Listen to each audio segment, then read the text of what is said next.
Hello students, good morning.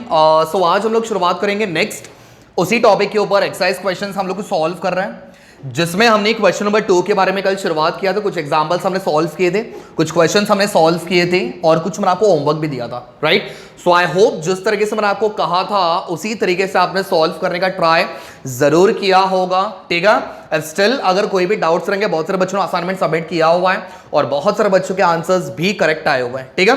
But still अगर किसी को डाउट रहेगा, कोई रिएक्शन नहीं समझ में आ रहा, तो प्लीज उस वीडियो के कमेंट सेक्शन में आप मेंशन कर दो, आपके डाउट्स तुरंत क्लियर हो जाएंगे, राइट। सो आज भी फटाफट सारे बच्चों के सामने page number 232 same page number पे क्वेश्चन नंबर 2 में डू एज डायरेक्टेड वाले में क्वेश्चन नंबर 5 वापस शुरुआत करेंगे। कंप्लीट द फॉलोइंग रिएक्शन दिया हुआ है, ठीक है। कुछ 3 या 4 क्वेश्चंस आपको दिए हुए हैं, उसमें से मैं 3 क्वेश्चन सॉल्व कर रहा हूं। अब जो क्वेश्चन में छोड़ा हुआ है वह एटलीस्ट आप एक बार ट्राई कर लो, नहीं समझ में आया सेम चीज पूछ लेना, ठीक है। चलो without wasting time question number 1 के बारे में शुरुआत करते हैं। बहुत सिंपल है, क्या फाइंड आउट करना है स्टूडेंट्स, हमारे पास बोला हुआ है identify the compound A as well as B, correct है। हमें 2 चीजें यहाँ पे फाइंड करना है। पहले हमें निकालना है ए के जगह पे स्ट्रक्चर क्या मिलेगा, वेरएज दूसरा हमें पता करना पड़ेगा बी के जगह पे आपको स्ट्रक्चर क्या मिलेगा। जब तक ए का वैल्यू पता नहीं चलेगा तब तक बी वाले के पास नहीं जा सकते, करेक्ट है, सिंपल, ठीक है। अब उसको सॉल्व कैसे करना है, देखो बहुत सिंपल चीज है। सबसे पहले क्वेश्चन को ध्यान से देखो and try to recognise question को सॉल्व कैसे करना है, ठीक है। देखो सबसे पहले मुझे यहां पे दिया हुआ एक अल्कीन का स्ट्रक्चर। कौन सा स्ट्रक्चर, अल्कीन। बट मुझे बताना है ये वाला स्ट्रक्चर सैचुरेटेड है क्या अनसैचुरेटेड है। तो सारे बच्चों के पास से आंसर आएगा सर ये अनसैचुरेटेड। कैसे, डबल बॉन्ड की ये साइड में जो कार्बन है उसके पास एक हाइड्रोजन है, वेरएज ये कार्बन जो है इसके पास 2 हाइड्रोजन है। तो दोनों सेम हुआ कि डिफरेंट हुआ, तो ऑफ कोर्स डिफरेंट है। तो ये बन जाएगा हमारे पास अनसैचुरेटेड हाइड्रोकार्बन, करेक्ट है। अब इसका रिएक्शन हमें करना है HBr के साथ, ठीक है। अब जब आप किसी भी अनसैचुरेटेड कंडीशन में HBr को ऐड करते हो तो मैंने हमेशा बताया था स्टूडेंट्स हमारे पास 2 रूल्स होते हैं, डायरेक्ट कभी भी रिएक्शन होने वाला है नहीं। तो मैंने आपको बताया था 2 रूल्स आएंगे, एक होगा आपका मार्कोनिकॉफ और एक होगा आपका एंटी मार्कोनिकॉफ, करेक्ट है। अब जिन बच्चों ने इस वीडियो के बारे में देखा हुआ नहीं मार्कोनिकॉफ क्या होता है, एंटी मार्कोनिकॉफ क्या होता है, तो प्लीज मैंने कल के सेक्शन में भी बताया था, आप प्लीज उस वीडियो में जाओ, वहां पे पहले समझ लो कि मार्कोनिकॉफ क्या होगा, एंटी मार्कोनिकॉफ क्या होगा। और किसी मैंने पेरोक्साइड इफेक्ट के नाम से भी बोला था, तो ये चीज एक बार समझ लो, उसके बाद इस वाले टॉपिक के ऊपर आना, ठीक है। बिकॉज विदाउट दैट वो समझ में आने वाला है नहीं, और मैं यहां पे आप टाइम वेस्ट बिल्कुल करने वाला नहीं हूं, ठीक है। तो मेरे पास यहां पे दिया हुआ है HBr, तो मेरे पास 2 रूल है। एक तो हम लोग इसको सॉल्व करेंगे बाय यूजिंग मार्कोनिकॉफ रूल, मैंने शॉर्ट में लिखा हुआ है समझ जाओ, और दूसरा बनेगा anti Markovnikov rule. But sir दोनों में से हम कौन सा रूल इस्तेमाल करेंगे समझेगा कैसे, तो बेटा यहां पे जरा ध्यान देना। मेरे पास एज अ कैटलिस्ट क्या दिया हुआ है, पेरोक्साइड दिया हुआ है। पेरोक्साइड बोला मतलब हाइड्रोजन पेरोक्साइड बनेगा। फॉर्मूला क्या होता है हाइड्रोजन पेरोक्साइड का, H2O2। और मैंने उस वीडियो में क्लियरली मेंशन किया था जब आपके पास कोई भी कैटलिस्ट नहीं होता तो आपने कौन सा रिएक्शन, कौन सा रूल इस्तेमाल करना है, मार्कोनिकॉफ रूल का इस्तेमाल करना है। वेरएज इन केस अगर हमारे पास पेरोक्साइड अगर दिया हुआ रहेगा तो हमें कौन सा रूल इस्तेमाल करना है स्टूडेंट्स, एंटी मार्कोनिकॉफ इस्तेमाल करना है। तो जाहिर से बात है हम यहां पे किसका इस्तेमाल करेंगे, एंटी मार्कोनिकॉफ रूल का इस्तेमाल करेंगे। क्लियर, समझ में आ गया। तो फटाफट रिएक्शन की शुरुआत करेंगे, डायरेक्ट यहां पे आंसर बता रहा हूं, ठीक है। तो सबसे पहले आ गया CH3, यहां पे आ गया CH, डबल बॉन्ड यहां पे आ गया CH2, प्लस इसमें किसको ऐड करना है स्टूडेंट्स, फटाफट HBr को ऐड करना है। कैटलिस्ट हमारे पास क्या दिया हुआ है, हाइड्रोजन पेरोक्साइड, फॉर्मूला बनेगा H2O2, करेक्ट है। आप अगर नाम लिखना चाहते हो नाम लिख लो, मैंने फॉर्मूला आप लिखा हुआ, that's one and the same, ठीक है। चलो सबसे पहले दोनों चीजों के बीच में क्या हो जाएगा, पार्टीशन। H के पास आ गया पॉजिटिव, Br के पास आ गया नेगेटिव। अब जरा रिकलेक्ट करो, एंटी मार्कोनिकॉफ का मैंने रूल क्या बताया था, सबसे पहले 4 अल्फाबेट्स याद करो, PCLH, करेक्ट है। ये हमारे 4 इंपॉर्टेंट अल्फाबेट्स के बारे में बताया था। P stands for positive, C stands for carbon, L stands for less and H का मतलब हो जाएगा हाइड्रोजन। तो पॉजिटिव वाला पोर्शन, पॉजिटिव वाला पार्ट उस कार्बन के पास जाएगा जो इसके पास सबसे कम हाइड्रोजन है। तो दोनों में से सबसे कम हाइड्रोजन किसके पास है? यहां पे। तो हाइड्रोजन चला जाएगा इस वाले कार्बन के पास, वेरएस नेगेटिव वाला पार्ट चला जाएगा इस वाले कार्बन के पास। करेक्ट है? तो हमारा आंसर बनेगा सबसे पहले CH3 सिंगल बॉन्ड। ये वाले कार्बन के पास एक हाइड्रोजन ऑलरेडी दिया हुआ है, मैंने एक और हाइड्रोजन अटैच किया, कितना हो गया स्टूडेंट्स? तो मेरे पास यहां पे बन जाएंगे CH2। करेक्ट है? आप मुझे बताना CH2 के बाजू में किसको अटैच किया? Br। तो यहां पे आ जाएगा CH2 single bond Br। Clear? चलो डबल बॉन्ड किस पे कन्वर्ट हो गया? सिंगल बॉन्ड में कन्वर्ट हो गया। अब ये बन जाएगा हमारा कंपाउंड A। तो फर्स्ट वाला मेरे पास आ गया। ठीक है, अब इसका नेमिंग क्या होगा ये सारी चीजें हम लोग बाद में डिस्कस करेंगे, बट फिलहाल दोनों के आंसर्स हम लोग निकाल लेते हैं। ठीक है, तो ये बन गया हमारे पास कंपाउंड A। अब वापस मेरे पास दूसरा कंडीशन दिया हुआ है स्टूडेंट्स। कंडीशन क्या है? अल्कोहलिक पोटेशियम हाइड्रोक्साइड हमें ऐड करना है। किसको?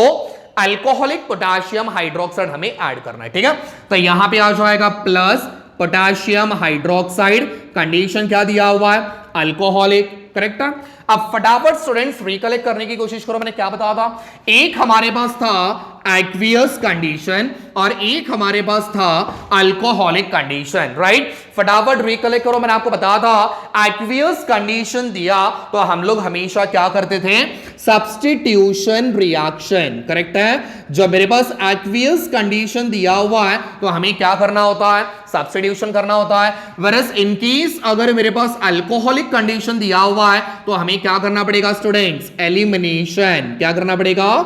एलिमिनेशन। और एलिमिनेशन वाले में हमने एक रिएक्शन सॉल्व किया था व्हिच वाज डिहाइड्रोहैलोजनेशन। कुछ याद आया? तो इसके लिए रिएक्शंस आपको पहले याद होने चाहिए। एलिमिनेशन रिएक्शन में हमने एक मेथड सॉल्व किया था डिहाइड्रोहैलोजनेशन, जिसमें हमने H को निकाला था, हमने X को निकाला था। रिमूव करना मतलब HX। करेक्ट है? बट मुझे बताना HX को हम लोग ऐसे सिंपल निकाल सकते हैं? तो आंसर इज नो। तो इसको रिमूव करने के लिए हमने एक रूल फॉलो किया था व्हिच वाज सेड्ज़ाफ रूल। कौन सा रूल था? सेड्ज़ाफ रूल हमने फॉलो किया था। कुछ याद आया? तो फटाफट यहां पे शुरुआत करते हैं। तो यहां पे हमें अप्लाई करना पड़ेगा सेड्ज़ाफ रूल। फटाफट। अब सेड्ज़ाफ भाई साहब ने क्या कहा था? वापस बोल रहा हूं, सेड्ज़ाफ के बारे में नहीं पता तो वापस एक बार पिछले वीडियो पे जाओ, वहां पे देखो सेड्ज़ाफ रूल मैंने डिटेल में डिस्कस किया हुआ है। ठीक है, चलो। तो सेड्ज़ाफ रूल में क्या करना पड़ेगा? सबसे पहले आपको अल्फा और बीटा ढूंढना है, बराबर? चलो, अल्फा कहां पे होगा? फंक्शनल ग्रुप के बाजू वाले कार्बन को क्या कहोगे? Alpha carbon. Whereas alpha carbon के बाजू वाले को क्या कहोगे? Beta carbon. करेक्ट है? चलो, अल्फा के पास से कौन निकला? Br। और बीटा के पास से कौन निकला? एक हाइड्रोजन। ठीक है, मेरे वर्डिंग के ऊपर ध्यान देना। एक हाइड्रोजन यहां से निकल गया तो H और Br दोनों को बाजू में निकाल के रख दो। ठीक है, अब देखो आंसर क्या बनेगा फटाफट। इसको मैंने कुछ भी नहीं किया हुआ है तो आंसर सेम बनेगा, that is CH3 single bond. इसके पास से एक हाइड्रोजन चला गया, क्या बाकी बचेगा? CH। यहां से मैंने Br निकाल दिया, मेरे पास क्या बाकी बचेगा? CH2। पहले कौन सा बॉन्ड था? सिंगल। अब वापस क्या बन जाएगा? डबल। क्लियर? समझ में आ गया? प्लस इसका बाय प्रोडक्ट क्या बनेगा? देखो इसका बाय प्रोडक्ट फटाफट, यहां पे दिया हुआ है K और यहां पे दिया हुआ है Br, तो दोनों मिलके बनाएंगे KBr। करेक्ट है? चलो, यहां पे दिया हुआ है OH और यहां पे दिया हुआ है H, तो दोनों मिलके बनाएंगे H2O। क्लियर? समझ में आ गया? तो ये बन गया हमारे पास कंपाउंड A और ये बन जाएगा हमारे पास कंपाउंड B। क्लियर? चलो, अब इसके नेमिंग्स के बारे में सॉल्व करो। तो पहले वाले का नेमिंग बनेगा, फर्स्ट वाले का 1 2 3, 3 कार्बन मतलब प्रोपेन और Br का मतलब हो जाएगा ब्रोमो। नंबरिंग देना तो दे सकते हो, 1 ब्रोमो प्रोपेन। ठीक है, अब इस पे कोई डाउट नहीं होना चाहिए, मैं डायरेक्टली बता रहा हूं। ठीक है, चलो, इसका नेमिंग क्या बनेगा? 1 2 3, 3 कार्बन मतलब प्रोपेन। ठीक है, तो मेरे हिसाब से कोई डाउट्स नहीं होने चाहिए। तो ये बन गया हमारा फर्स्ट वाला रिएक्शन। ठीक है, चलो अब जाएंगे थर्ड वाले पे। सी वाला क्वेश्चन देखो क्या दिया हुआ है, मैं इसको रफ कर देता हूं, फटाफट इसका स्क्रीनशॉट निकाल लो। मैं इसको रफ कर दूं बिकॉज जगह यहां पे है नहीं। ठीक है, चलो अब थर्ड वाले क्वेश्चन पे जरा ध्यान से देखना। मैंने यहां पे आंसर सॉल्व करने से पहले आप पॉज कर लो, क्वेश्चन ध्यान से देख लो और उसके बाद सॉल्व करने का ट्राई करो। नहीं समझ में आ रहा, फिर उसके बाद प्ले बटन को ऑन करो, ठीक है। चलो क्वेश्चन नंबर 3 मेरे पास क्या दिया हुआ है बहुत सिंपल है, देखो क्या दिया हुआ है मेरे पास, हिंट है। हिंट क्या है? सोडियम। और कैटलिस्ट क्या दिया हुआ है? ड्राई ईथर, करेक्ट है। तो ये रिएक्शन कौन सा सॉल्व, कैसे सॉल्व करोगे? तो हमारे पास एक रिएक्शन था, कौन सा, जहां पे हमने सोडियम का इस्तेमाल किया था और उसी के साथ साथ हमने dry ether as a catalyst इस्तेमाल किया। हमारे पास दो रिएक्शन थे, एक आपका था वर्ड्स रिएक्शन और दूसरा हमारे पास था वर्ड फिटिक रिएक्शन, करेक्ट। अब यहां पे जाहिर सी बात है वर्ड्स फिटिक इस्तेमाल नहीं करना है, बिकॉज यहां पे हमारे पास कोई भी एरोमेटिक कंपाउंड नहीं है। तो हमें यहां पे कौन सा सॉल्व करना है? वर्ड्स रिएक्शन सॉल्व करना है, ठीक है। तो चलो शुरू करते हैं फटाफट, विदाउट वेस्टिंग टाइम शुरू करते हैं, ठीक है। चलो सबसे पहले CH3 सिंगल बॉन्ड, C ऊपर, CH3 नीचे, CH3 बाजू में, CH2 और यहां पे Cl, ठीक है। चलो प्लस रिएक्शन किसके साथ? सोडियम, बैलेंस करने के लिए 2 मॉलिक्यूल्स, प्लस वापस सेम चीज आपको सेम कॉपी करना है, बट इस बार उल्टा रिप्रेजेंट करोगे। तो पहले आ जाएगा Cl, बाजू में CH2, बाजू में C, ऊपर CH3, नीचे CH3 और यहां पे आपका CH3, ठीक है। चलो कैटलिस्ट हमारे पास दिया हुआ है ड्राई ईथर, ठीक है ना। रिएक्शन सॉल्व करने के बाद अब मुझे बताओ ध्यान से, इसको मैंने रफ कर दिया, हमारे पास एक ही आंसर निकालना है, दैट इज ए क्या मिलेगा ये हमें फाइंड आउट करना। अब मुझे बताओ हम लोगों ने कुछ सॉल्व किया था ऐसे, Cl से लेके पूरा Cl तक आपने रिमूव कर देना है, ठीक है, समझ में आ गया। चलो सोडियम मेरे पास 2 बार दिया हुआ है, Cl मेरे पास 2 बार दिया हुआ है, दोनों चीजें मिलकर बनाएंगे 2 मॉलिक्यूल्स ऑफ NaCl, करेक्ट है। बाकी का जो भी बचा हुआ है उसको आज इट इज कंबाइन कर दो। तो मेरे पास शुरुआत यहां से करेंगे, सबसे पहले CH3 सिंगल बॉन्ड C, ऊपर CH3 नीचे CH3 बाजू में आ जाएगा CH2। सो फार समझ में आ गया। चलो Cl चला गया, सोडियम चला गया, वापस Cl चला गया, बाजू में क्या दिया हुआ है? अगेन CH2, फिर उसके बाद C, ऊपर आ जाएगा CH3 नीचे आ जाएगा CH3 और यहां पे भी आ जाएगा CH3, प्लस यहां पे आ जाएगा 2 मॉलिक्यूल्स ऑफ NaCl, करेक्ट है। तो ये बन गया हमारा कंपाउंड A जो हमारे पास मिलना था, ठीक है। अब इसका नेमिंग सॉल्व करते हैं, नेमिंग कैसे बनेगा इसका? तो सबसे पहले इसमें से लॉन्गेस्ट चेन सेलेक्ट करो, तो ये बन जाएगा हमारा लॉन्गेस्ट चेन, ठीक है। कितने कार्बन इसके अंदर? 1 2 3 4 5 6, करेक्ट है। तो 6 कार्बन को हमने क्या बोलना है? हेक्सेन, पैरेंट अल्केन बन गया हेक्सेन, ठीक है। अब जरा चेक करना हमारे पास प्रीफिक्सेस कौन से, यहां पे दिया हुआ है CH3, यहां पे दिया हुआ है CH3, यहां पे भी दिया हुआ है CH3, यहां पे भी दिया हुआ है CH3। CH3 बोला मतलब हमारे पास बन जाएगा मिथाइल, कितनी बार दिया हुआ है? 4 बार, तो यहां पे आ जाएगा टेट्रा, करेक्ट है। अब कौन से नंबर पे दिया हुआ है तो उसका नंबरिंग हमें देना पड़ेगा। तो आप कहीं से भी शुरुआत करो, राइट से लेफ्ट जाओ, लेफ्ट से राइट जाओ, आपको नंबरिंग सेम मिलेगा, ठीक है। तो यहां पे बन गया 1, ये बन गया 2, ये बन गया 3, ये बन गया 4, ये 5 और ये 6, करेक्ट है। तो सेकेंड कार्बन में 2 बार दिया हुआ है, इसलिए मैंने यहां पे लिखना है 2 2।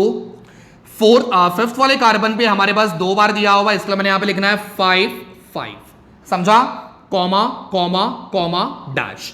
तो इसका नेमिंग बनेगा 2255 टेट्रा मिथाइल हेक्सेन, समझा? 1 2 3 4 5 6 सेम आ रहा है, ठीक है। तो ये बन जाएगा हमारा क्वेश्चन नंबर C का आंसर, ठीक है। फटाफट इसको सॉल्व कर लो, इसका स्क्रीनशॉट निकाल लो। लास्ट वाले क्वेश्चन के ऊपर यहां पे जाएंगे, that is question number D। थोड़ा मैंने कॉर्नर पे लिखा हुआ है, जगह नहीं था इसलिए मैंने कॉर्नर पे लिखा हुआ है। अब इस क्वेश्चन को सॉल्व करना है, ठीक है। बट इस क्वेश्चन को सॉल्व करने के बाद में इसका नेमिंग आप लोगों ने मुझे बताना है, इसका नेमिंग क्या बनेगा, ठीक है। चलो D वाले को सॉल्व करते हैं। क्वेश्चन ध्यान से सुनना, मेरे पास यहां पे दिया हुआ है क्लोरोबेंजीन, बहुत ही बढ़िया स्ट्रक्चर, बेंजीन के ऊपर Cl, ठीक। चलो मेरे पास यहां पे दिया हुआ है मैग्नीशियम को ऐड करना है, कैटलिस्ट हमारा बनेगा ड्राई ईथर। रिएक्शन करने के बाद बहुत सिंपल रिएक्शन, कुछ ऐसा रिएक्शन सॉल्व किया था, देखो RX plus Mg in presence of dry ether, क्या बना था? मैग्नीशियम को मैंने दोनों के बीच में जोड़ दिया था, क्या बनेगा? R' MgX। ये कौन सा कंपाउंड था? ग्रिग्नार्ड रिएजेंट का फॉर्मेशन हुआ था, करेक्ट है। सेम चीज यहां पे करनी है, मैग्नीशियम को बराबर इसके बीच में कंबाइन कर दो, तो यहां पे बन जाएगा हमारे पास बेंजीन आ गया, यहां पे आ जाएगा Mg और यहां पे आ जाएगा Cl। सिंपल आंसर, ठीक है। अच्छा इसका नाम क्या बताया था मैंने, R का मतलब बन जाएगा अल्काइल, Mg का मतलब बन जाएगा मैग्नीशियम और X का मतलब होता है हैलाइड, करेक्ट है, समझ में आ गया। अब इसका अगर मैंने नाम पूछा, इसका नेमिंग क्या था, क्लोरोबेंजीन, करेक्ट है, समझ में आ गया। तो इसका नेमिंग क्या बनेगा, इसका नेमिंग बनेगा बेंजाइल, बेंजाइल मैग्नीशियम, X की जगह पे Cl दिया हुआ है तो क्लोराइड।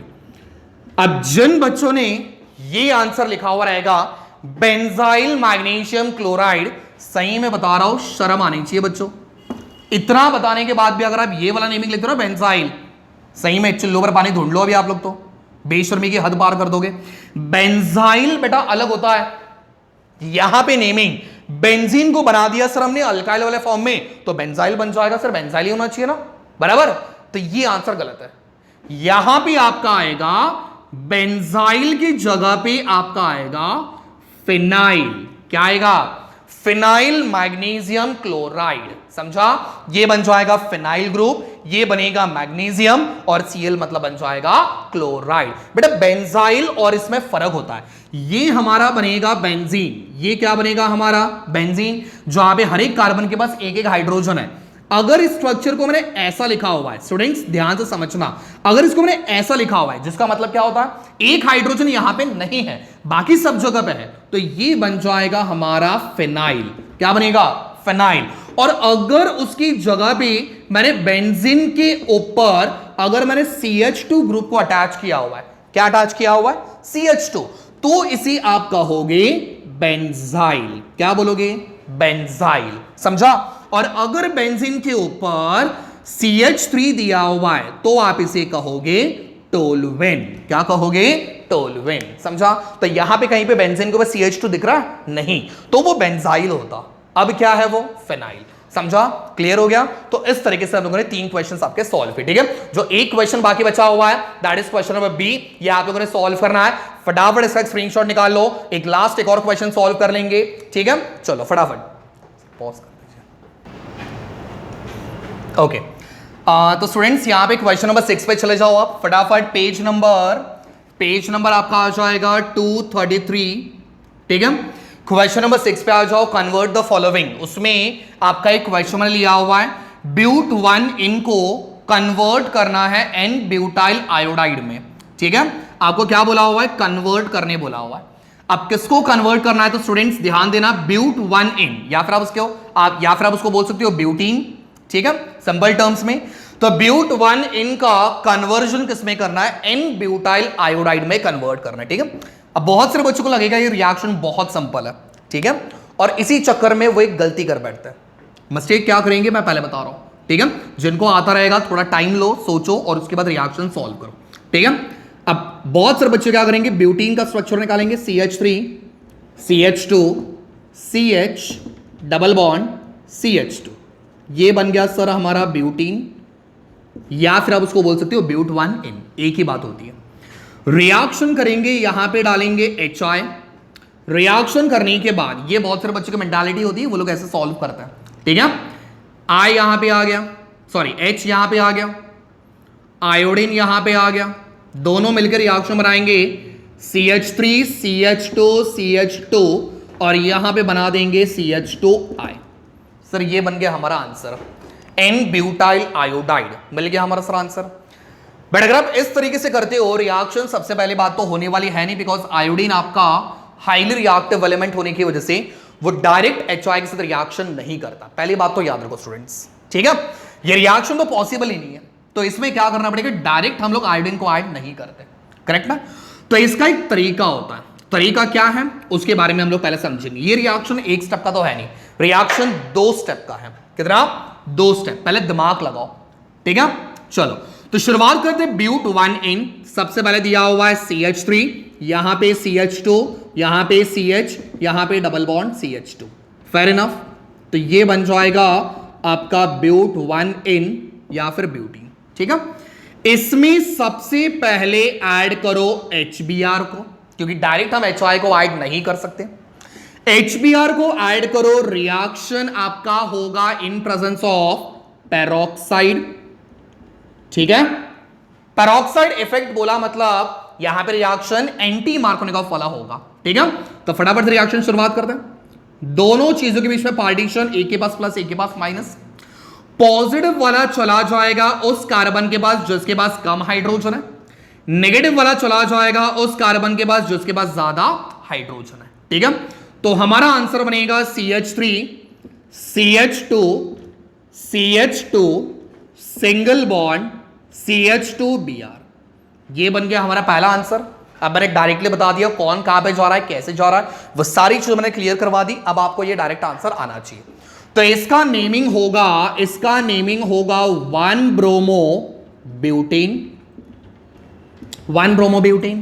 करेक्ट, ये बन गया हमारा पहला स्टेप। अब आप बोलोगे सर हमें पूछा हुआ है N ब्यूटाइल आयोडाइड, सर आपने तो ब्रोमो ला दिया, इसमें आयोडाइड कहां पे, बराबर। तो अब हम दूसरा रिएक्शन सॉल्व करेंगे, ये बन जाएगा स्टेप 1। अब आ जाओ स्टेप 2 पे। सेम रिएक्शन में कॉपी कर रहा हूं, CH3 CH2 CH2, यहां पे आ जाएगा CH2 और बाजू में Br। अब इसका रिएक्शन करेंगे हम लोग सोडियम आयोडाइड के साथ। Reaction must be carried in presence of dry acetone. कुछ याद आया रिएक्शन? कौन सा रिएक्शन है? फेनिकलस्टन रिएक्शन, बराबर। हम आयोडाइड को डायरेक्ट ऐड नहीं कर सकते, बट यहां पे हम लोग हैलोजन एक्सचेंज कर सकते हैं। तो यहां पे आपका हैलोजन क्या होने वाला? एक्सचेंज होने वाला, समझा। तो यहां से आपका Br रिमूव होगा और उसकी जगह पे हम लोग किसको ऐड करेंगे? आयोडीन को ऐड करेंगे। तो आपका आंसर बनेगा CH3 CH2 CH2 CH2 और यहां पे आ जाएगा I, बराबर। प्लस इसका बाय प्रोडक्ट क्या बनेगा? यहां पे दिया हुआ है सोडियम, यहां पे दिया हुआ है Br, दोनों चीजें मिलकर बनाएंगे NaBr और इसका नाम बनेगा, अगर आप कॉमन नेमिंग दे रहे हो तो कॉमन नेमिंग में N आना चाहिए। N का मतलब नॉर्मल, तो N ब्यूटाइल, I का मतलब बन जाएगा आयोडाइड। या फिर अगर आप इसका IUPAC नेमिंग दे रहे हो तो इसका IUPAC नेमिंग बनेगा 1 आयोडो ब्यूटेन। समझा? क्लियर? तो इस तरीके से आपको रिएक्शन सॉल्व करना है। थोड़ा दिमाग इस्तेमाल करो, कौन सा रिएक्शन डायरेक्टली हो सकता है, कौन सा रिएक्शन डायरेक्टली नहीं हो सकते।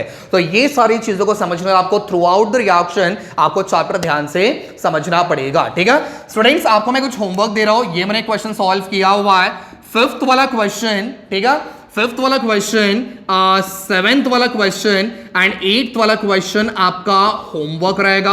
आप इसको सॉल्व करना ही असाइनमेंट 5, 7 और 8। ठीक है, ध्यान से 5, 7 और 8, और इसके पहले भी अगर मैंने कुछ दिया रहेगा तो वो भी क्वेश्चंस आपने सॉल्व करके फटाफट से मुझे इसका आंसर बताना है। ठीक है, चलो अगले क्वेश्चंस नेक्स्ट वाली वीडियो में देखेंगे। Thank you so much, stay tune for the next video.